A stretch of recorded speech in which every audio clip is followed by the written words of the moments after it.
Olá, meus amores! Tudo bem com vocês? Hoje nós estamos aqui para mais uma aula de história. Para você já se inteirar do assunto da aula de hoje, pegue o seu livro de história e faça a leitura da página 8. De preferência, faça a leitura em voz alta.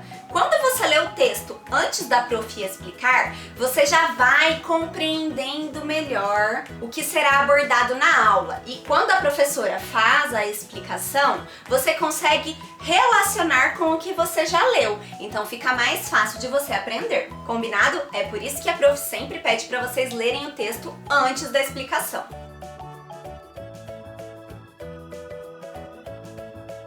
A aula de hoje vai falar sobre as primeiras grandes plantações, lá na época dos escravos. As primeiras grandes plantações do Brasil foram feitas com cana-de-açúcar. Por isso, existem muitos retratos, muitas pinturas retratando este plantio da cana-de-açúcar. Essa aqui é uma pintura do Cândido Portinari, chama Colheita de Cana, está retratando um homem colhendo a cana. Mas, prof, por que eles plantavam cana-de-açúcar? Gente, a cana-de-açúcar era utilizada para fazer o açúcar. E o açúcar naquela época não era uma coisa normal como é hoje em dia para nós. O açúcar era um produto muito sofisticado.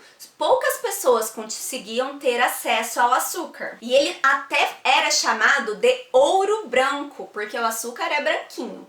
E como ele era caro, ele era chamado de ouro branco. Para fazer este açúcar, era necessário pegar a cana de açúcar e passar pelo engenho de açúcar, que era uma espécie de fábrica de açúcar. Essa aqui é uma gravura desenhada pelo Henry Coster em 1816. Olha, foi antes da abolição. Vocês lembram que a abolição foi em 1888?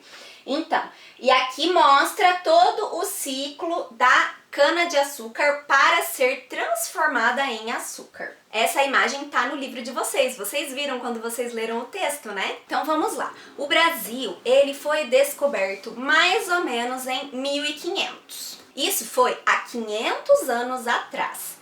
Quem descobriu o Brasil foram os portugueses. E os portugueses achavam-se donos do Brasil e eles decidiam o que seria produzido ou não no Brasil. O Brasil, nós falamos a língua portuguesa porque nós fomos colonizados pelos portugueses.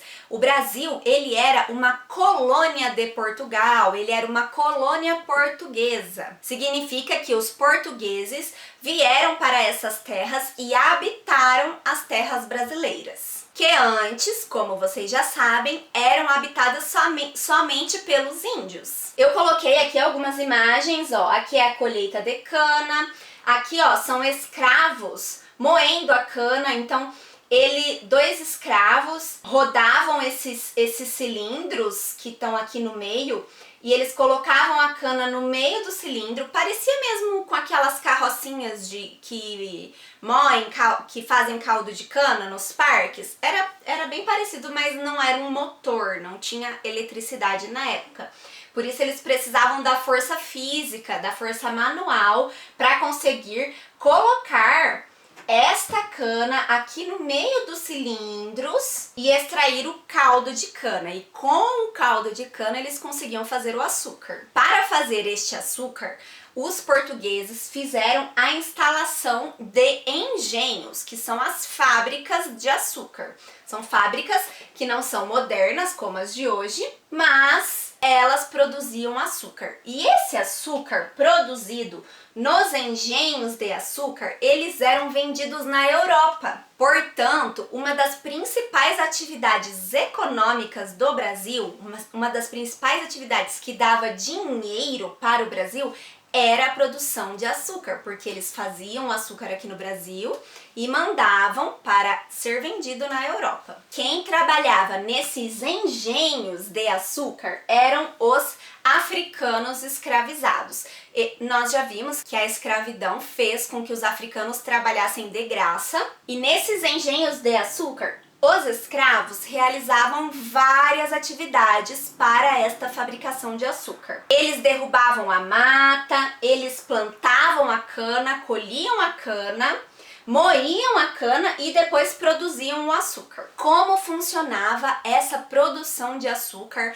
lá nos engenhos de açúcar na época de 1800 mais ou menos? A gente já viu que o açúcar era considerado o ouro branco. Portanto, ele era a maior riqueza do Brasil colonial na época de 1800. E esta produção de açúcar envolvia muitas etapas. E essas etapas, para serem executadas, dependiam da mão de obra escrava. Dependia do trabalho escravo. Esse daqui é um esquema de uma fazenda produtora de açúcar, uma fazenda que tem um engenho de açúcar e funcionava mais ou menos assim a estrutura da fazenda.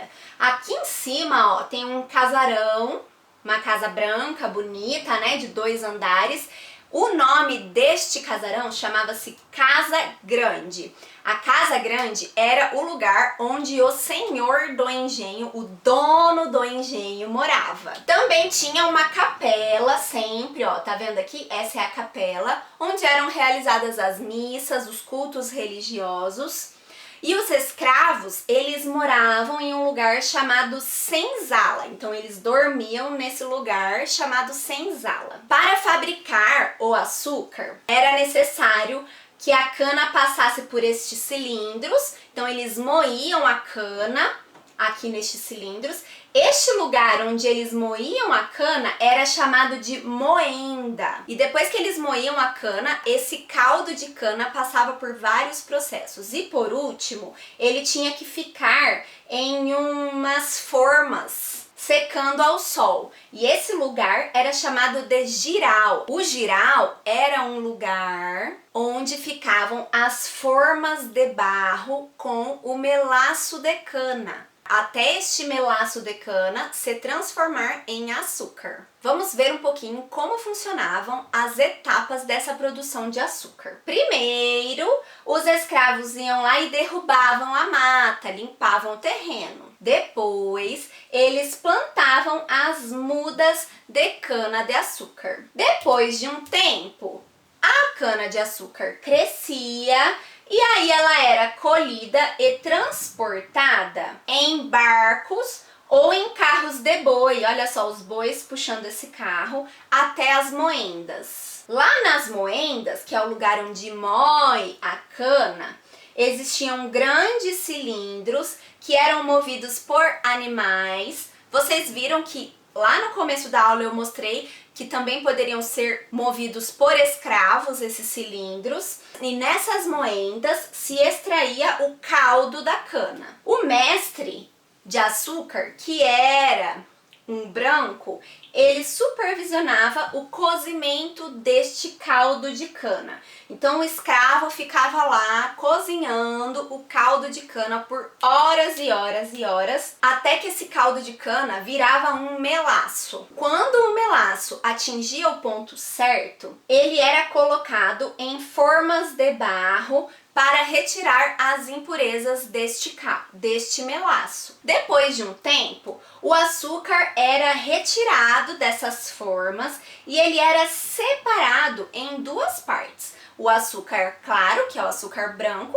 e o açúcar mais escuro, conhecido como açúcar mascavo. Depois que esse açúcar saía das formas, ele ficava exposto ao sol por quase 20 dias, até ele ficar totalmente pronto. Depois ele era levado aos portos, onde ele era embarcado nos navios e levado para a Europa. E assim se dava a produção de açúcar no Brasil. Então as primeiras grandes plantações que surgiram no Brasil eram plantações de cana-de-açúcar para a produção de açúcar. Agora eu quero que vocês peguem o livro de vocês e respondam as atividades da página 9. É isso por hoje, meus amores. Eu espero que vocês tenham gostado da aula. Um beijo e até a próxima aula. Tchau!